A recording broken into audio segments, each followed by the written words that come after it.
आगीत घनकचरा विलगीकरण केंद्रातील कचरा जळून खाक, 36 लाखांचे नुकसान, मुद्दाम आग लावल्याची शहर पोलिसात तक्रार.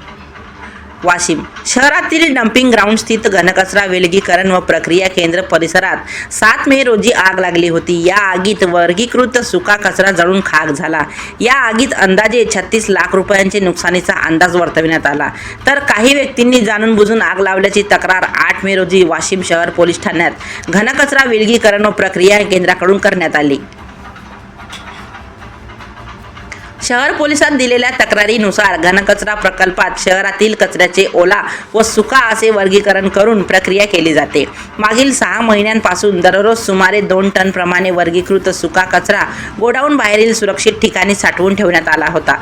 त्याचप्रमाणे सुमारे 360 टन इतके होते. 7 मे रोजी डम्पिंग ग्राउंड परिसरातील मिश्रित कचऱ्याला आग लागल्यानंतर मोठ्या प्रमाणात धूर निर्माण झाला. त्यानंतर काही व्यक्तींनी चिथावणी देत वर्गीकृत सुक्या कचऱ्यालाही आग लावल्याचा आरोप करण्यात आला आहे.